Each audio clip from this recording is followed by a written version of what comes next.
in college. I'm Sue O'Connell. Tonight on Greater Boston, I'm joined by the chief of the Duxbury Fire Department, one of several firefighters who responded to the home where a mother allegedly strangled her children to death, on the trauma first responders face on the job and how he's working to support his firefighters. Then later, the balloon has been popped. Now what? A pair of experts join me on what the Chinese surveillance balloon was doing over U.S. airspace and what this all means for the already fraught relationship between the two superpowers. When firefighters arrived at the Clancy home in Duxbury on January 24th, they had no idea what they were walking into. Patrick Clancy only said that his wife, Lindsay, had fallen from a second-story window when he called 911. Now, we know all too well what he and the firefighters saw when they went inside to check on Clancy's 3 young children, who were all unconscious with visible signs of trauma. 5-year-old Cora and 3-year-old Dawson would end up being pronounced dead at the hospital, and 8-month-old Callan died of his injuries 3 days later. Lindsay Clancy, who is still recovering from what we now know was her jump out of that 2-story window, now faces murder and strangulation charges for her children's deaths. The tragedy has sparked conversations about mental health care for new mothers like Lindsay, who reportedly was among the almost 1 in 5 parents who suffer from maternal mental health conditions before or after giving birth every year in the U.S. Now, the fire chief who responded to the call is hoping it will also draw attention to the mental health struggles of first responders. Chief of the Duxbury Fire Department, Rob Reardon, joins me now, and we should mention his spouse is part of the Greater Boston team. Chief, thank you for joining us. Thank you for having me. Talk to me about what your reaction for yourself and for your team and other first responders was after responding to this incident. This was a highly unusual incident, more tragic and traumatic than the average call that we respond to. And we immediately saw that our responders needed help. So we activated a critical incident stress management team and immediately upon return had them talk to people to help them through this. Many of folks who work as first responders will tell you that they're trained for a lot of things, and also the day that you interact with them is usually one of the worst days of your life. You know, right? Absolutely. You're making calls when people are in distress. Right. Sometimes it's a cat up a tree, and other times it's a horrific, terrible incident. So a certain type of person signs up for this job. What kind of mental health support and community support do first responders generally get when they're answering a call of this magnitude? I think it varies on maybe where you work in your organization. And to be honest, I don't know that there's a roadmap for this. We train to put out fires and we train to treat people, but I don't know that we train to treat ourselves and to help our people that work for us. And so that night we basically we needed to come up with a way to help them, and that's what we did. We activated the teams to come in and basically give them and their loved ones the resources that they needed to help heal. One of the things that's a positive of social media is people can connect on it that are having tough times or good times. Have other fire departments, other first responder departments reached out to you from hearing the news that your team answered this terrible call and the steps that you've been taking to make sure people are getting support? Sure, it's been unbelievable. We've received emails, texts, phone calls from not only around the country but the world, as far away as the UK. But one of the calls that I received directly through social media, was a contact from Boston Fire asking if we needed some help and if we wanted to use their critical incident stress management team. And we took them right up on the offer. And they immediately mobilized a team and got them down to Duxbury. And not only did we offer that to our Duxbury firefighters, but we also offered it to our surrounding towns. So Marshfield and Pembroke and Kingston and Hanson, the other firefighters who also responded. And they did tremendous things for us. It was unbelievable what they did. What are some of the things that they did? Well, in order to heal, you need people with credibility and people who have unfortunately seen horrible things themselves.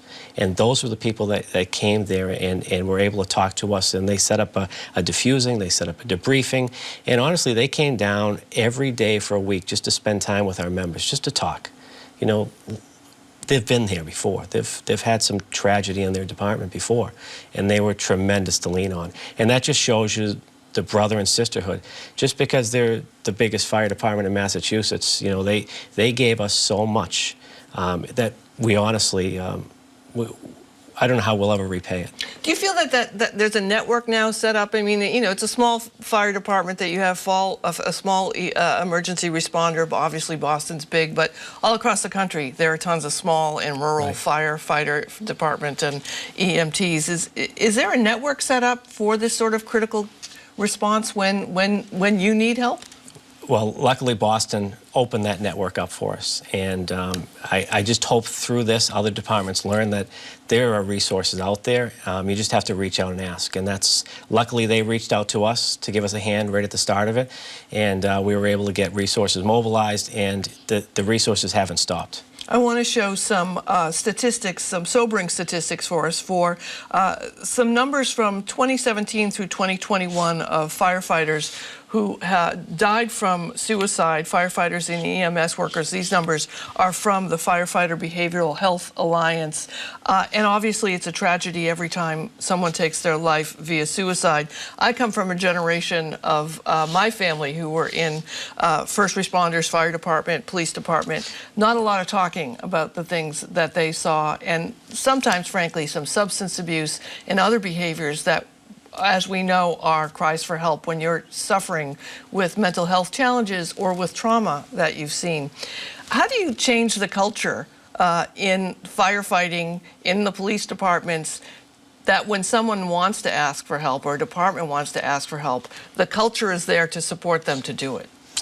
Well, that first night when Boston Fire came in, one of the first things they said is, it's okay to not be okay. It's okay to reach out for help. And they made it all right to open up. And I think people have to understand that, you know, that all these calls affect us differently. And we can't let a stigma get in the way. We have to be open to this. And that's what I think has helped us so much.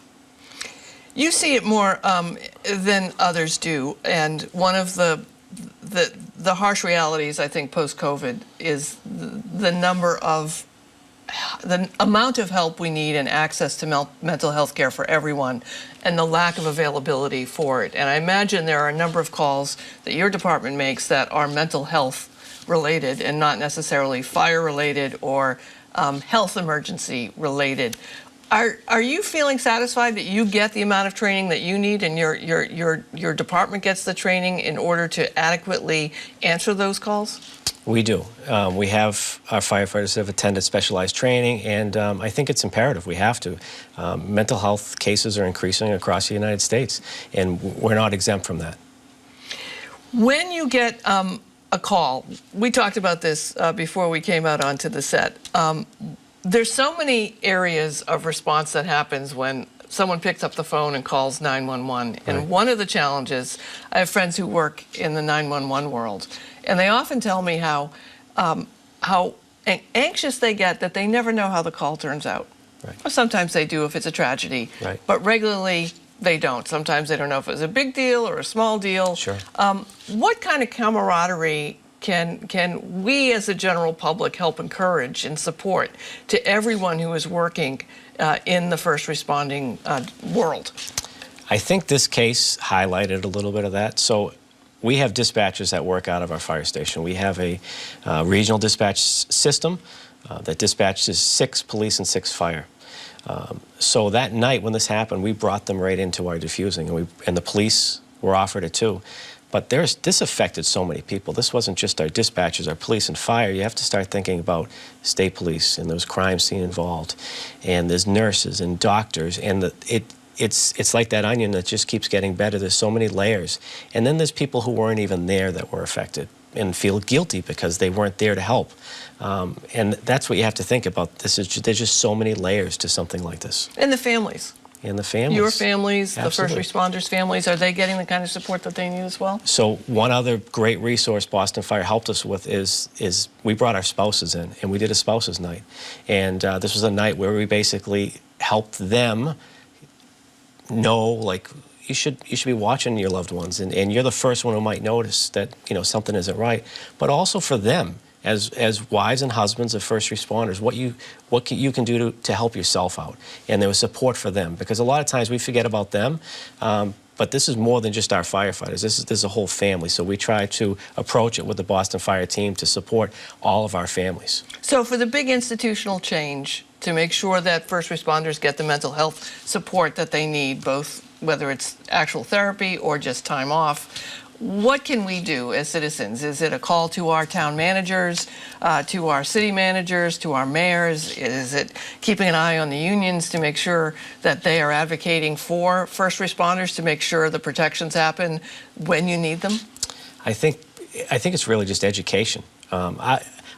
The town of Duxbury has been amazing, from management, union, everything. Everyone's trying to do the same thing here, and that's basically protect our members and get them better and help them heal. So we've seen just everybody come together, which is amazing. Well, Chief Rob Reardon, I appreciate your service. I appreciate what you're doing to keep everybody safe and healthy. Thank you so much for coming in today. Thank you for having me. When the U.S. military shot down a Chinese surveillance balloon over the Atlantic Ocean over the weekend, it capped off about a week of international intrigue about the aircraft, which appears to have first flown into U.S. airspace on Tuesday near Idaho. But tensions and questions still remain over just what the balloon was intended to do. U.S. intelligence officials believe it was sent to spy on behalf of the Chinese government. And Secretary of State Antony Blinken canceled a planned trip to Beijing because of it. For their part, China has argued it was an unmanned civilian airship and condemned the U.S. for shooting it down. So what was China's goal here, and what does it mean for the future of China's relationship with the U.S.? To discuss, I'm joined by Mark Wu, a Harvard Law professor and director of the university's Fairbank Center for Chinese Studies, and Washington Post national political correspondent Olivier Knox. Welcome to both of you. Olivier, I want to start with you first, because I've been trying to say to people over the weekend, well, it's a big deal, but it's not really a big deal, and we spy on them, and they spy on us, and this is just really more of the same, except now we're talking about it. Where are we right now as a nation when it comes to this balloon, or this machine that's being held by a balloon situation? Right now, what we're doing is we're waiting for Navy and Coast Guard crews that are patrolling the waters off South Carolina to try to collect the debris from this balloon, which the military says was 200 feet tall and was carrying hardware underneath it about the size of a commercial airliner. We're going to learn a lot more about what that balloon was doing by looking at the equipment that it was carrying in its meandering trip over 11 states before finally getting shot down by an F-22. It has obviously poisoned the well a little bit further in terms of the diplomatic relationship between the United States and China, because, as you mentioned, Secretary of State Antony Blinken had to cancel his planned visit to China. That was, I think, mostly driven by U.S. domestic politics, the chorus of bipartisan alarm over this thing flying over the United States for so long. Mark Wu, when I was in China some 20 years ago or so, I was in Guangzhou, I was in Nanchang, and I came away from the trip and came back to the United States thinking that I had really bought into what a lot of American policymakers were telling me, that China's a huge nation filled with consumers who want to buy things that are American, and they're going to really embrace Western culture as soon as they get a taste of it. And now here we are, some 20 years later, and it couldn't be any opposite than what I thought it was going to be. Luckily, I was not an expert, and I was not going on shows talking about it. What happened over the past, in like 2 minutes, what happened over the past 25 years of what we thought China was going to be like and what it is now from the government standpoint? I think one of the major questions is, what went wrong with China, and academics and policymakers are going to be debating this over and over again. But I think that presumes that history has this arc that bends towards Western liberalism. And if anything, it suggests that that may not be the case, right? China is this 1,000-year-old civilization with a rich history of its own. And certainly that applies for the rest of Asia as well. And so I think part of it is just the sense that China has embraced certain elements of Western modernism, including the market economy, technology, and so forth. But at its core, the Communist Party of China is determined to maintain its hold on power, and with that, a political system that is autocratic. You take that combined with the fact that Xi Jinping has disassembled many of the institutional constraints of the last 2 decades that were put in place to constrain that. And that's why we're where we are today. Olivier, in your piece that's in the Post today, the 4 things that popped from the Chinese balloon incident, one of the things you point out is that the question, what's Mandarin for Veep, obviously referencing the satirical show Veep with the great Louis Dreyfus. There's been some talk that this is a mistake on the Chinese government part, this balloon being launched. Again, we've heard reports from the Pentagon that there were balloons launched during the Trump administration, balloons launched during the Biden administration, but that the idea that it would be launched and possibly discovered, most likely discovered, even if we didn't do anything about it, so close to our Secretary of State visiting China, was either an inside job in China to self-sabotage for reasons beyond our understanding, or was just a mistake of the left hand not knowing what the right hand was doing. It's not so big a conspiracy theory to jump to think that, though, is it? No, I don't think it's too big a conspiracy theory. I mean, the timing of this was terrible, and this has been an embarrassment for Chinese leader Xi Jinping, who's been making conciliatory sounds ever since he and Biden met in Bali, Indonesia in November. Obviously, the cancellation of the Blinken trip is not something that either side really wanted. But again, this is a bit of a black eye for the Chinese on this. At least the fact that they were caught certainly is. I don't know enough about the motivations for sending this thing aloft. Apparently, there's another one over Latin America. We're going back to the late 18th century of balloon surveillance, apparently. But no, this has been, and the reason I said it's more Veep than House of Cards is that they certainly weren't expecting, I don't think they were expecting to get caught. Now, it may turn out that we learn that this was a deliberate provocation, but that just seems unlikely to me, given the state of the relationship, where the two sides have been very careful since November to ensure the lines of communications are open so that whatever aggressive competition we're in doesn't accidentally spill into a military conflict. Professor Wu, I've seen people reference the Bay of Pigs and, you know, President Kennedy giving an order not to have anybody fly over there. And of course, something happened. And as he said, bad things happen. People make mistakes. Certainly, this isn't to that level of a mistake or an intended provocation, as Olivier has pointed out. But I am wondering, why is it important to us? Why is it important to average Americans that there's an open dialogue, that there's a connection between the United States and China when it comes to international conversations? And has it deteriorated? I know the answer is yes, but how badly has it deteriorated during the Trump years? And is Biden in a rebuilding position right now? It's important for 2 different reasons. One is, of course, there are certain global issues, the pandemic being one, but we can think about climate change, global warming, any of the other terrorism issues, right, where the 2 largest economies and arguably the 2 most powerful countries need to cooperate. Beyond that, though, these 2 countries are locked into a strategic rivalry that is not likely to disappear anytime. And so for what Olivier mentioned, you need to make sure that there are guardrails to ensure that we don't actually trigger some type of accidental confrontation that then escalates. So I think it's important for both of those 2 reasons. And for average Americans, we should care because none of us want to find ourselves in an accidental war, nor do we want to find ourselves unable to solve these global problems. One of the things I've learned over the years is not to comment on social media on international things because I really don't know what I'm talking about. I was surprised to see a number of lawmakers just getting way out over their skis, wondering why the Biden administration didn't shoot the balloon down, saying it never would have happened under Trump. Then we learned, of course, it did happen under Trump. And someone who is out there a little bit is New Hampshire Governor Sununu. He was on ABC News this week. Let's take a listen to what he had to say.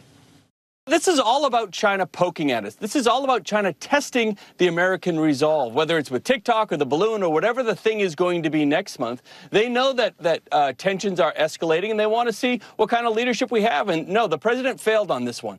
Of course, Olivier, we're hearing reports that, you know, that may be a balloon of its own kind to test the waters, test the skies, to kind of stay with the metaphor, for a political run for president. Well, test the waters works currently. That's true. Good point. The balloon is both in the sky and in the water. So was this just fodder for politicians on both sides to get out and forward whatever agenda item they wanted to get out there?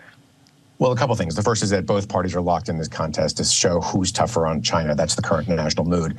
The other thing, and I can't overstate this, China's been the prime suspect in a lot of very spectacular surveillance spying operations. They are the prime suspect behind the hack of the Office of Personnel Management, which sounds tedious and bureaucratic, but they actually, whoever did that, carried off the personal information of tens of millions of Americans.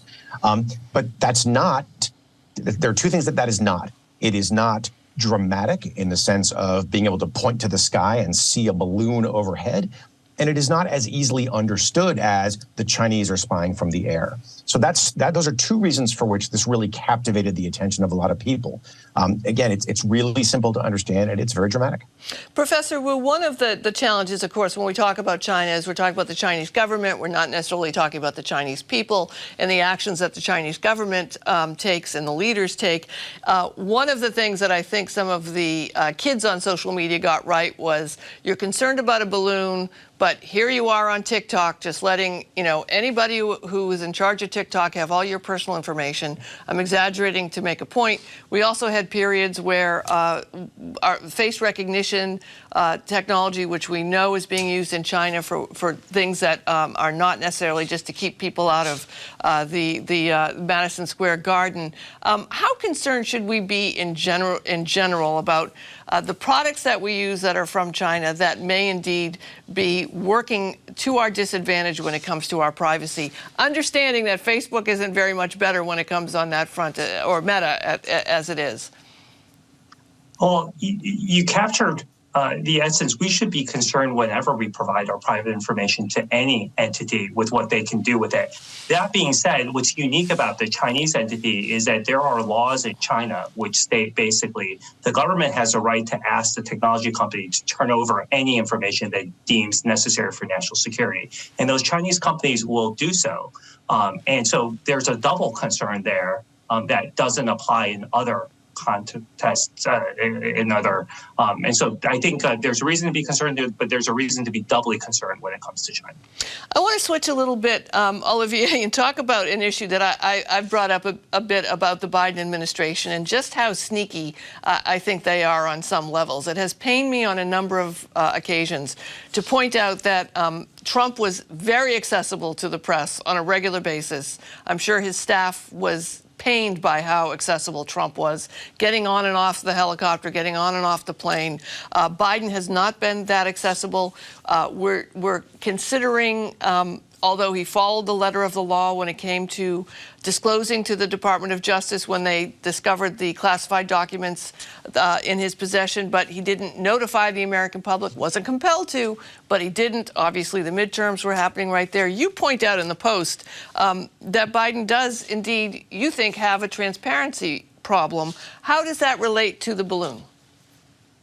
Right. So I would say first on the documents, Biden did not wage a year-long fight against the National Archives and defy a subpoena. These are not comparable incidences with the documents.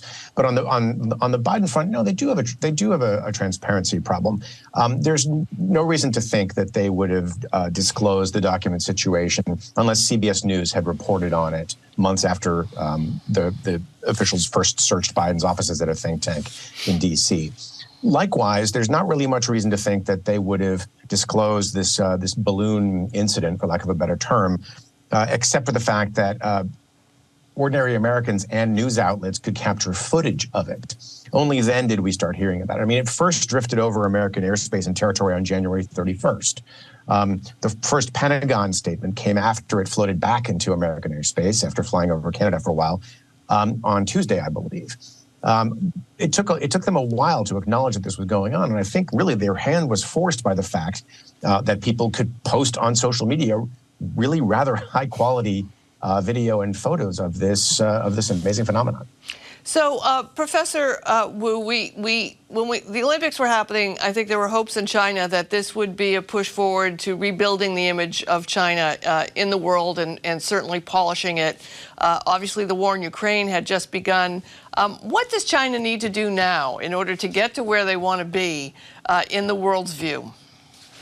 Well, I think that's what's so interesting about this incident, because Xi, going into his third term, had clearly wanted to present a much more responsible, willing to engage with the world type of face. At the same time, back home, he is presenting this message, right? China is going to stay strong. We're going to achieve the China dream. And that includes achieving technological independence or greater autarky there.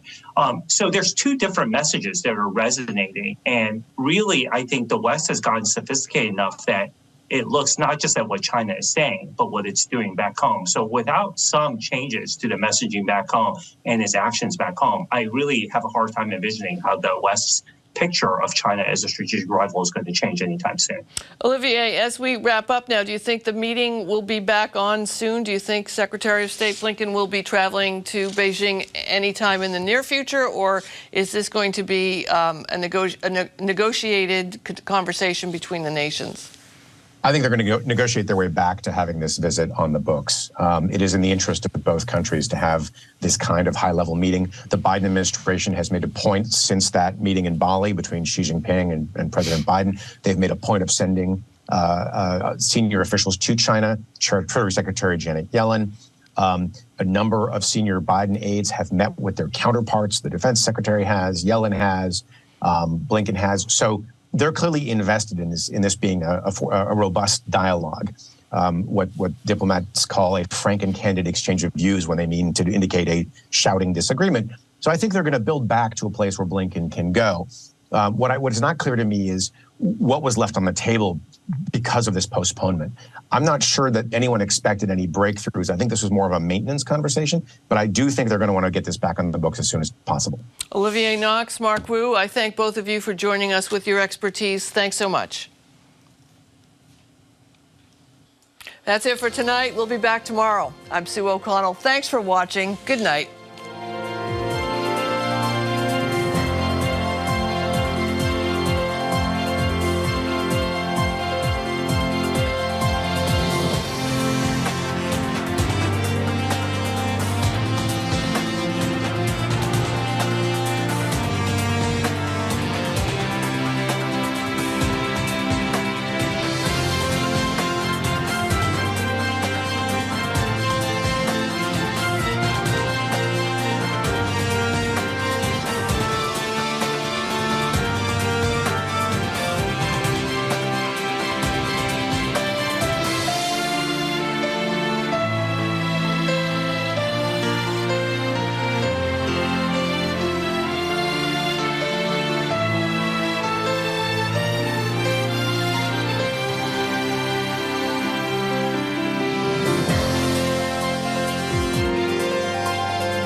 Next time on Antiques